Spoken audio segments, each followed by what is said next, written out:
दोस्तों टीटेल यूनिक में आपका तहे दिल से स्वागत है। दोस्तों न्यूक्लियर परीक्षा, न्यूक्लियर वेपन, न्यूक्लियर समझौता, न्यूक्लियर निशस्त्रीकरण, ये सब बातें आजकल बहुत ज्यादा सुनाई देने वाले बातें हैं। हम सब लोगों को न्यूक्लियर बम कहने पर हम सब लोगों को जापान के हिरोशिमा नागासाकी याद आते हैं। 1945 में अमेरिका इन जापान के दोनों प्रदेशों में किया हुआ बम हमले को दुनिया अब तक भूला नहीं है। उस वक्त अमेरिका न्यूक्लियर परीक्षण के लिए उपयोग किया हुआ मार्शल आइलैंड के लोग अभी भी उसका नतीजा भोग रहे हैं।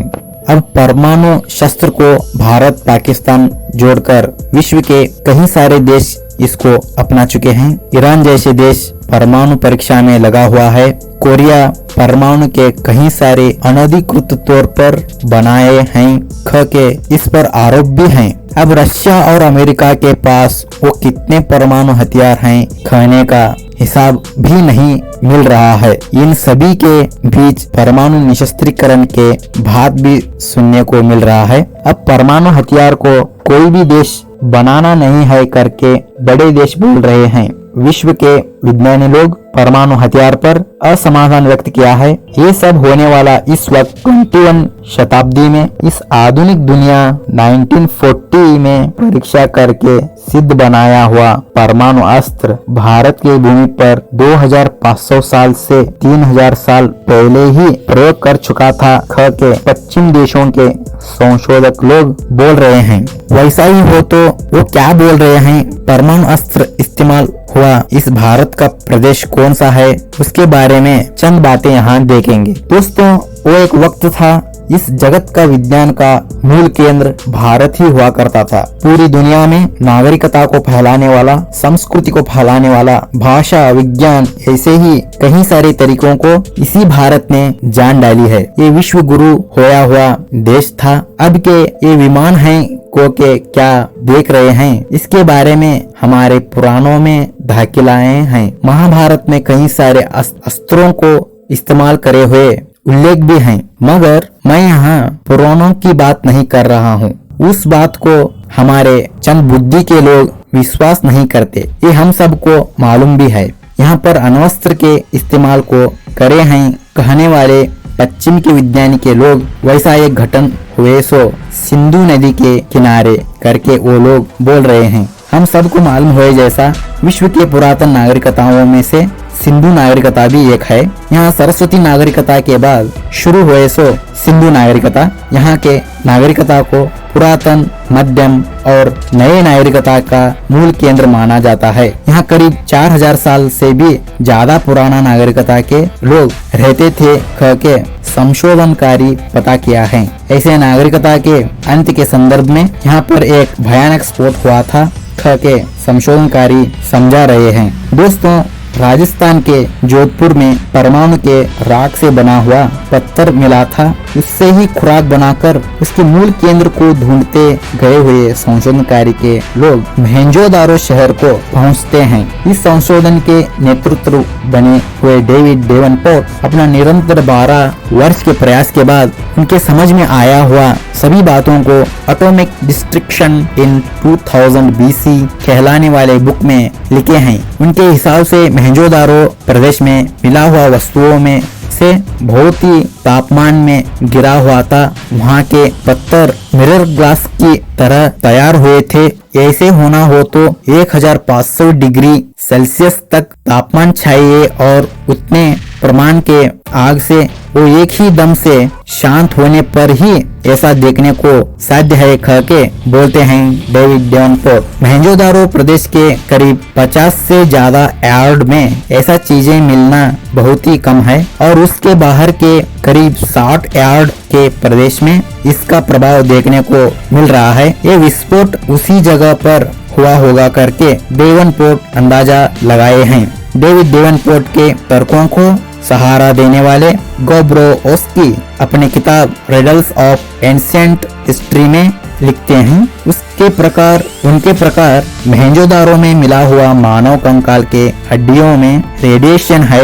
उसको देखने के बाद स्वाभाविक तौर पर दिखने वाले रेडिएशन से 50 गुना ज्यादा रेडिएशन है करके लिखते हैं गोब्रोवस्की। अब हिरोशिमा और नागासाकी में कोई जैसा मैटर है करके वो लिखते हैं। उसी अभिप्राय से रोम के एस्ट्रोलॉजी भी बोल रहे हैं। एंटोनियो कैस्पिलानी के प्रकार मोहनजोदारो में चला हुआ घटनाक्रम से कोई भी तौर पर स्वाभाविक नहीं है, वो एक उद्देश्य पूर्वक किया गया हुआ घटना है कहने का उनका वाद है। इन सभी साक्ष्यों से बढ़कर वहाँ पर मिला हुआ अंश क्या है कि वहाँ पर 40 से भी ज्यादा लोगों की मिले हुए कंकाल हैं। वे कंकाल एक साथ ही मरे हुए लोगों की कंकाले हैं ख के संशोधन के लोग बोल रहे हैं, मगर यहाँ पर कोई भी तरीके का आक्रमण हमला किया गया हुआ साक्ष्य नहीं है। वहाँ के आसपास कोई भी हथियार नहीं मिले हैं और वहाँ इन सभी को देखने के बाद ये कोई भयानक शक्ति के कारण पैदा हुआ घटना है ख के पता चलता है और ये अणुविकिरण के ही हो सकते हैं, अण्वस्त्र प्रयोग हुए साध्य भी हो सकता है ख के ये विज्ञानी लिखते हैं। सामान्य तौर पर अणुबम गिरे हुए प्रदेशों में कई सारे वर्ष तक उसका प्रभाव रहता है। अणुविकिरण वहाँ के पहाड़ों में पत्थर मिट्टी में मिला होता है, इसीलिए मोहनजोदारो में भी इस प्रकार के पत्थर मिलने पर और वो करीब 2000 साल पुराना रहने पर मोहनजोदारो पर ऐसा एक घटना चला होगा ख के संशोधक बोल रहे हैं। दोस्तों, मोहनजोदारो जैसा शहर बहुत ही शानदार तरीके से बना हुआ शहर था। वहाँ पर मिट्टी के ईंटों से बने हुए घर थे, शहर के अंदर के दीवारें भी ईंटों से बने थे। वहाँ पर शौचालय भी थे, उनमें से बाहर जाने वाले शौचालय का पानी भी अलग रास्ते से जाता था। वो गंदा पानी शहर से बाहर जाकर वहाँ के गंदे पानी वाले गड्ढों पर जा गिरता था और उन गड्ढों के ऊपर उसके ऊपरी हिस्सों को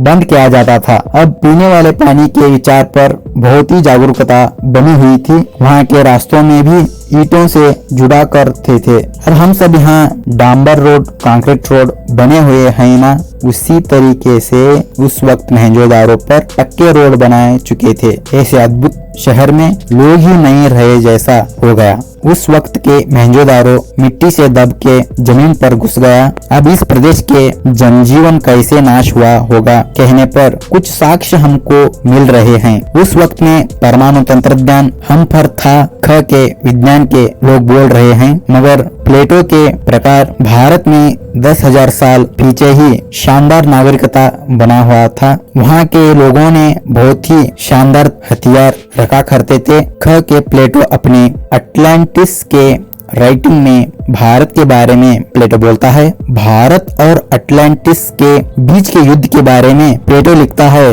और भारत के लोग अति शक्तिशाली आधुनिक तरीके के आयुध रखते थे, चंद ही मिनट में शहरों को तबाह करने वाले शक्ति रखते थे ख के लिखते हैं प्लेटो। करीब 12,000 वर्ष पीछे ही भारत में अण्वस्त्र और उनसे भी ज्यादा आधुनिक हथियार थे क्या? अब का भारत को देखे तो तब भी ऐसा ही था क्या? ख कर समझे तो बिल्कुल गलत होता है। उस वक्त का भारत का परिस्थिति, वैभव, ये सब प्लेटो, डेविड डेवनपोर्ट, गोब्रोवस्की लोग बोलते जैसा भारत तब विश्व गुरु था, आधुनिक विज्ञान का केंद्र बिंदु हुआ करता था। दोस्तों, हड़प्पा मोहनजोदारो में सच में क्या हुआ करके स्पष्ट तरीके से बोलना अब तक नहीं हो पाया है। अभी सिंधु नागरिकता का भाषा को डिकोड बनाने को हुआ नहीं है। अगर वो कामयाब हुआ तो एक भव्य इतिहास, भारत का भव्य नागरिकता अनावरण करने के लिए कोई भी संशय नहीं होता है। ये है दोस्तों, सालों पीछे ही